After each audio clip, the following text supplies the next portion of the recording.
की बात करते हैं। आईटी में आज दिग्गज आईटी कमजोर नजर आ रहे हैं। हालांकि इस हफ्ते थोड़ी बहुत रिकवरी की कोशिश जरूर हुई है, लेकिन अभी भी कमजोर है। इन्फोसिस देखिए, महीने भर के चार्ट पर अगर आप देखेंगे तो 12% से ज्यादा की गिरावट यहां पर दिख रही है।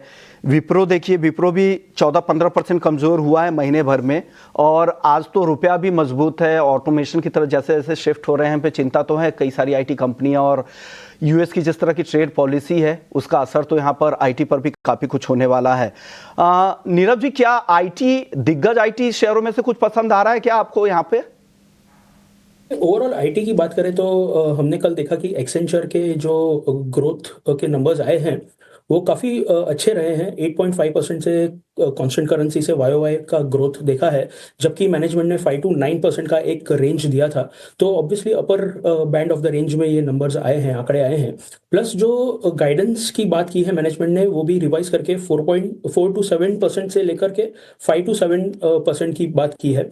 तो डेफिनेटली गाइडेंस बड़ा है, बट उन्होंने दो फैक्टर्स क्लियरली मेंशन किए हैं। एक तो जो ओवरऑल इकोनॉमी में स्लो डाउन है उसका असर काफ़ी पड़ सकता है ओवरऑल आईटी स्पेस पर, जिसके कारण एक्सेंचर कल वहाँ पे 7% से गिरा हुआ था, और इसका असर हमने इंडियन आईटी कंपनीज पर भी देखा है।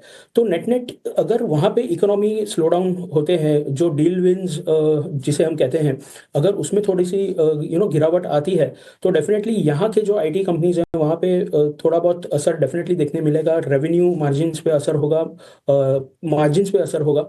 तो हमें अभी भी ऐसा लग रहा है कि हेडविंड्स थोड़े बहुत हैं आईटी सेक्टर के लिए, तो थोड़ा कॉशियस व्यू रहना चाहिए। ज़्यादा फ्रंट फुट पे आके खेलना नहीं चाहिए आईटी में। Short to medium term perspective शायद हमें एक सेक्टरल रोटेशन के जरिए थोड़ा एक बाउंस देखने मिल जाए, बट मीडियम पर्सपेक्टिव से हमें लग रहा है कि थोड़ा कॉशियस रहना बेटर है। तो at this point in time हम सिर्फ टीसीएस सजेस्ट कर रहे हैं हमारे क्लाइंट्स को लार्ज कैप आईटी स्पेस में। मिड कैप्स में हम थोड़े कॉशियस हैं। देखिए, बाजार यहाँ पर लग रहा है कि एकदम बुल जोन में आज की इस हफ्ते की पूरी क्लोजिंग करता हुआ हमें दिखाई दे रहा है।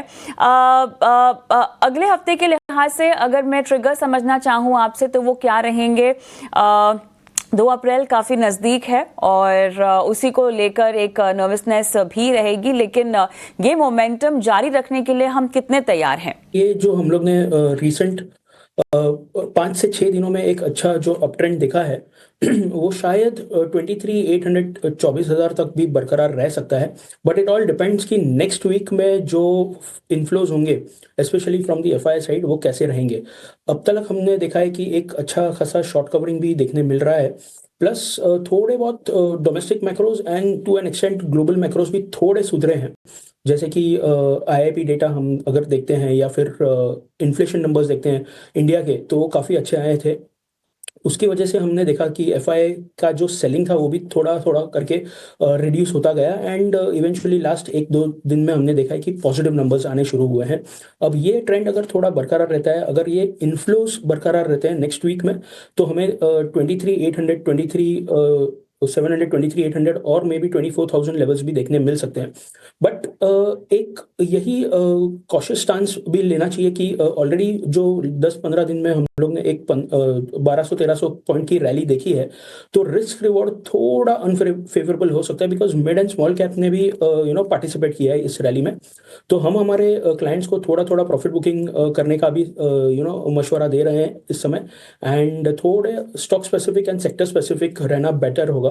तो at this point in time हमें लग रहा है कि जो सेक्टोरल मूवमेंट है वो शायद एफएमसीजी की तरफ भी बढ़ सकता है, बिकॉज जो क्रिसिल का जो रिसेंट रिपोर्ट आया है वहाँ पे उन्होंने FY26 के लिए बताया है कि जो वॉल्यूम ग्रोथ होगा वो FY25 के कंपैरिजन में थोड़ा बढ़ करके आएगा, एंड रेवेन्यू ग्रोथ भी थोड़ा बेटर होगा एज कम्पेयर टू FY25। तो जो सेक्टर्स पार्टिसिपेट नहीं हुए हैं इस रैली में, शायद वहाँ पे आपको 3 से 5% का एक अपसाइड देखने मिले, और वो एक एफएमसीजी सेक्टर हो सकता है। ओके, तो आपको लग रहा है कि यहाँ से तेजी कंटिन्यू तो होगी, लेकिन हो सकता है